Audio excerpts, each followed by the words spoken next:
With a couple of announcements at various events revealing gameplay footage and a couple of enemies, Resident Evil 4 Remake is almost 5 months away from being released, and there is a high chance that they may reveal more of this game at upcoming events. With that in mind, I wonder what could possibly be revealed in addition to all the footages shown. Stick till the end to see what to expect from the next Resident Evil 4 trailer. As expected, Resident Evil 4's showcase was focused more on the first third of the game, and also some footages and screenshots from the castle. This further implies to the map. As shown here, it is more focused on the village and less on the castle, and there is also nothing shown as for the island. In the trailer, the first cabin, road to the town hall, chief's house, the villa, and the lake, and many more were shown, but I'm not going in depth into the map's details, as it would take a lot of time. The enemies in the village section are mainly ganados and dogs, and for boss and mini-boss fights, we can mention El Gigante, Del Lago, and Chief, which were all shown in the trailers, even though for a few seconds. What we actually here for is the castle segment and beyond.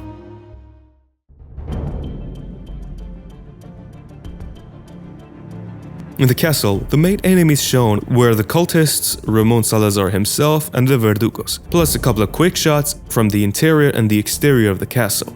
As one of the main skippable mini-boss fights in the castle, we can talk about ganados, the blind creatures controlled by the Las Plagas, wielding claws attached to metallic gloves that are fixed to their hands. With the darker tone that Capcom is going for in the remake, I'm expecting Capcom to approach this boss rather a bit different. The original encounter was downright terrifying, but there are things to change, like the fact that who would actually put a liver to a pair of flame-throwing statues in a monster's cell? See, there is always room for improvements, especially now that they have added new mechanics such as crouching and parrying. Now I wonder, can we parry the Gyarados swing as well? Maybe with the perfect timing, or maybe with the perfect crouch you can dodge the deadly claws. All in all, I hope the best for these mini-bosses to be in the game, much more terrifying than ever. And let's not forget the other 3 Gyarados in the game, especially the ones that was armored. That one's for sure gonna be breathtaking. However, the castle itself is another important thing to talk about. See, the problem with Resident Evil 4 was that it was pretty straightforward and linear, especially the castle. There was definitely not such thing as going back and forth, like Resident Evil 1, 2, 3, 7, 8, and 2 Remake. Now, after seeing Lady Dimitrescu's castle, I believe there will be a lot of going back and forth. And also looking at some official screenshots released, we can see that the interior is in a pretty similar fashion and style, plus all the candles are there as well. And well, the only things added are the fog and the much darker look.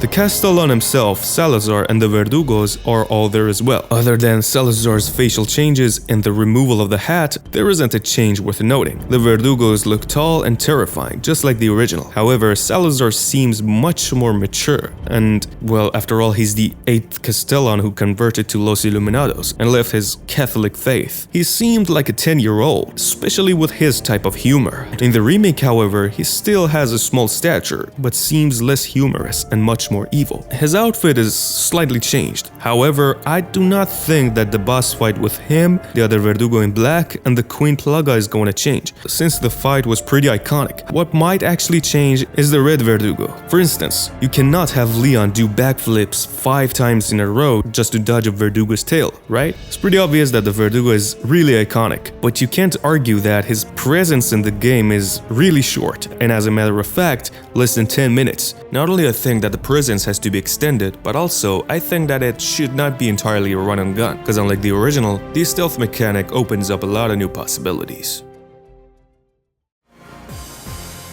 But before going any further, we're trying to hit 5K by the end of the year. If you are a Resident Evil fan and enjoy Resident Evil content, make sure to subscribe to the channel and give this video a thumbs up. And now, let's move on.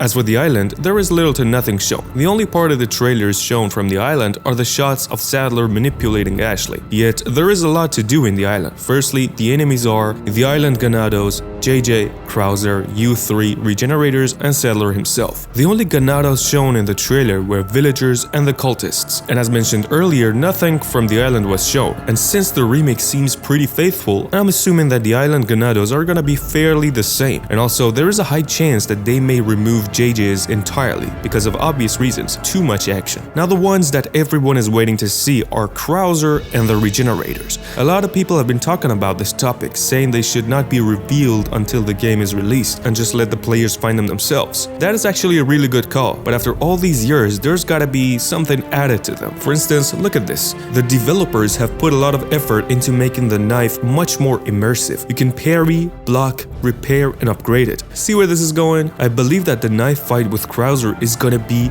much more intense due to all the new knife abilities. Now, not only I think that it's not gonna be compressed into just a cutscene with QTEs, but also I think that the fight is gonna be much deeper, since some playtesters have actually confirmed that at the beginning you see Krauser as a flashback either from the Operation Javier or the current mission.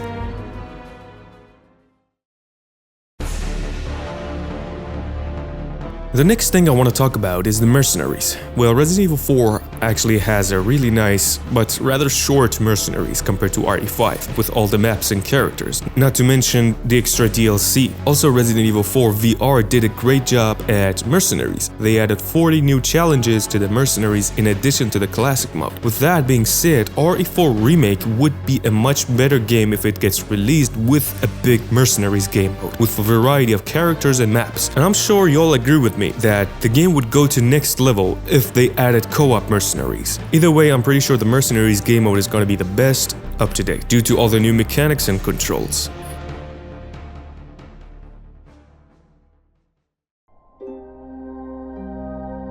So Resident Evil 4 had extra story for Ada, basically the assignment and separate ways, but I believe that there will be more this time. I'm personally thinking of a game mode for Ada, Lewis, Krauser, and maybe a survival type mode for Hunk. The first three for obvious reasons. A separate ways DLC remake, a game mode for Luis to know what he has been up to all the time he was off screen, and one for Krauser to get to know him and his passion more. However, the game would even be nicer if they added a survival mode like Resident Evil 2 Remake's Fourth Survivor, where you played as Hunk and found your way from the sewers all the way to the RPD gates. I don't think they will add this game mode though. What I do think is we're gonna be playing as Hunk in the mercenaries just like before. With all that being said, I know one thing for sure, and that is this game is going to be literally amazing, and these 5 months will feel like a decade to me. And I truly hope everyone gets to play this game when it's out.